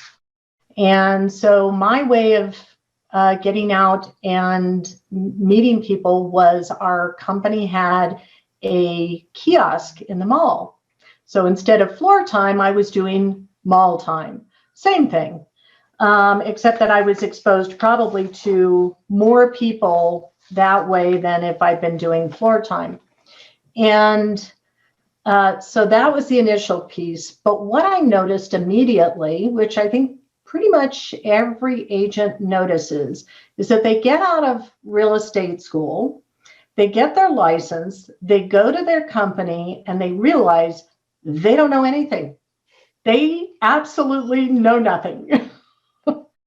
I made a point of going with, for my first 2 years, going with the company in town that at that time had the very best training program. And that was the most important thing, I think, that helped my career, because I don't think that you can get too much training. And that's one of the things, Mike, that you do here with your program, is you're not only providing new agents with education, but I've been watching your series forever, because there is always some wonderful new tidbit that I can learn from another experienced agent or something that opens my eyes up. And so in that light, I didn't have any real business during my first 6 months. I thought, what the heck am I going to do with myself? And I decided to get myself through the entire GRI course. And it actually was in about a 4-month period. I had no idea how valuable that was going to be. But I will tell anyone listening, the absolute benefit of the GRI course is that most of these classes are being taught by experienced agents, not somebody that's just a teacher, but somebody that's done it. And there were people in that class that had been in business for 10 years or more. And then there were all of us newbies as well. And what I took away from it was that I got so many wonderful vicarious experiences by hearing the stories from both the instructor and the people in the classroom, that when I finally went out and had to sit down with a buyer or a seller, I was able to use those stories as my background of experience. And it gave me a sense of confidence that I wasn't somebody who didn't know anything. I knew things even though I'd not experienced them. And I don't know how else to explain that, but it was the most useful thing I did in the beginning of my career. And I'm a bit of an education junkie. I will admit to that. I don't think it's a bad thing, but I am constantly taking classes. I have my CRS. That would be the next step for anybody once they reach a level of production where they can qualify. But these are programs that will help any new agent get set up for success. And I think the other thing that I would say is learn to run your business as a business, your real estate practice as a business and not a job. And one of my favorite books that I like to recommend to someone who doesn't understand what that means for their real estate business is to start with Michael Gerber's E-Myth. It will give you an idea of the difference between your business as a job and your business as an enterprise or a business. And that's a good place to start to get an understanding of what you need to know. I agree. Great advice. I got my GRI right out of the gate too, so that was really good point. And Michael Gerber's book, The E-Myth, it's getting old now, but what a classic about how to structure a business rather than a job. A really good advice there. Well, Vicki, I've come to the end of my questions for today. Do you have any parting thoughts for the listeners? Just that I would say, do not assume that the way that people in our industry have done things in the past is the way that you should do them. Figure out what works for you. Think about, take the information that you get and the advice that you get from other people, and then figure out if you can put your own spin on it. The idea is to try to make those same concepts more efficient, more effective, and more personalized, because we do not all need to do everything the exact same way. And quite honestly, a lot of the things that our industry has done, and I'll use the way we show property or the way we teach people to show property, is not necessarily the most effective or the best way to do it. And all of us have the creativity to come up with things that will be an improvement on the traditional methods. So that would be my parting words for everyone. That's fantastic. Put your own spin on it. Yeah, feel free to look at things differently, some fresh eyes. Vicki, this has been fantastic. I've really enjoyed this. What a great conversation. Thank you so much for coming in and talking with us today. You are very welcome. It's been a joy. Thank you, Vicki. Well, that's it for now. Thanks for joining us on Success Calls. Keep moving forward. Bye. If you like the show and want to know when the next one's coming out, click the subscribe button. And if you want to hear more episodes like this, give the show a 5-star review and write a quick comment. I read them all, and it motivates me to keep going and share the top agent success stories with you. Thanks. If you're looking for more ways to generate leads, check out our sponsor, RealGTV, Real Estate Agent Lead Generation Television, and their giant database library of video trainings where top agents reveal, demonstrate, and discuss their best lead generation methods. Visit RealGTV, REALG.TV. If you're low on funds or just want to get the maximum leverage, check out my masterclass webinar titled Top 5 Free Lead Sources for Real Estate Agents. Learn more at freeleadtime.com. That's freeleadtime.com. Oh, and if you have a real estate friend who needs some inspiration, tell them about the Success Calls podcast. And don't you forget to subscribe right now to hear all the great top agent ideas. Keep moving forward. You've been listening to Success Calls on the Mastermind Agent Network, where top real estate agents from across North America reveal their success secrets, strategies, and systems in up-close and personal interviews. You can find all the calls at www.mastermindagent.com.